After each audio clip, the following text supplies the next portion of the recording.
And so I was thinking to myself last night, and I've come to not a surprising conclusion, but something that definitely needs to be talked about and heard and thought about. In order to become successful in this line or active, in order to become successful in self-improvement, there has to be certain things that must be learnt, required, and experienced. And I feel like if you go to a drug addict's story, they didn't change their ways until they wanted to change. Until they got to such a low point in life to which they experienced so lowly and where they felt so much shame.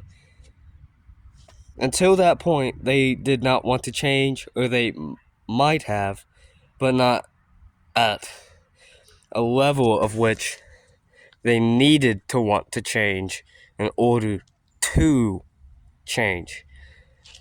And so what I'm trying to say at this point is,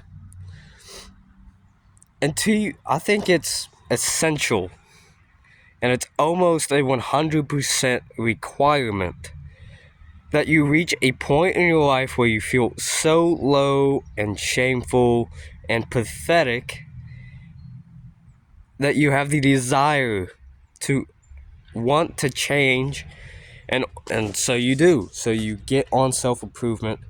You learn about all the different ways of how to do this, that, skincare, working out, working on business, making money.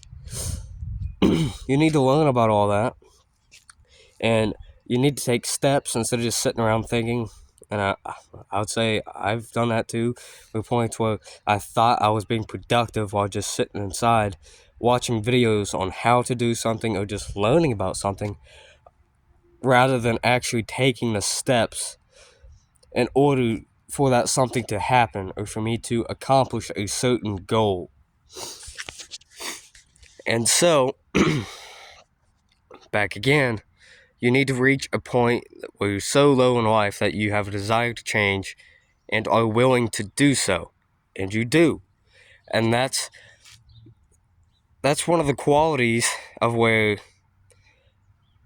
the difference between people who are successful and people who are not, especially at self-improvement. Because there are people who want to change and they get on the trail, the route, the railway, but they're so slow, the momentum sucks. Or it might be good at first, but then all of a sudden it's like this, it just stops.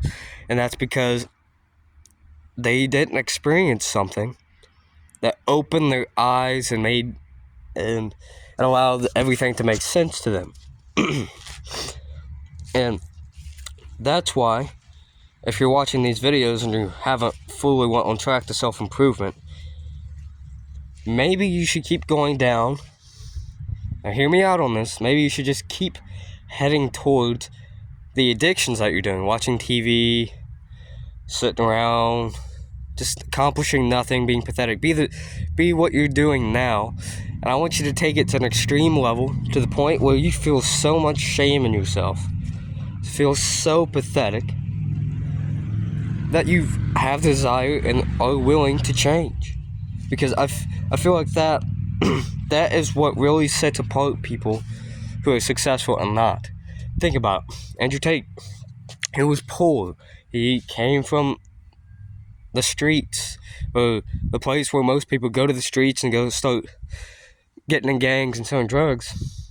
But he came out successful because he was so low, and he talks about that himself too.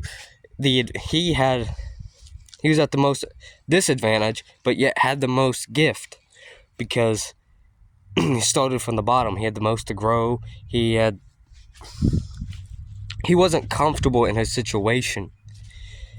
It's like most people say, or not most people. But the only reason you want to change is because you're uncomfortable where you are, and you have to be so uncomfortable that there's a desire to go somewhere else, right? And he didn't like where he was, so he became rich and successful. But if you're like in a middle class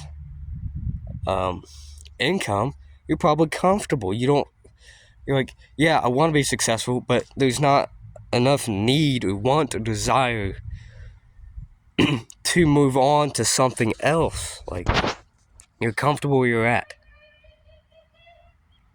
Like, a lot of people are complaining about their jobs, and I do too, but you're still comfortable enough to not want to put in the effort to go somewhere else, or to change, to become successful, to do something else. And that's why I think you should take a step back from self-improvement.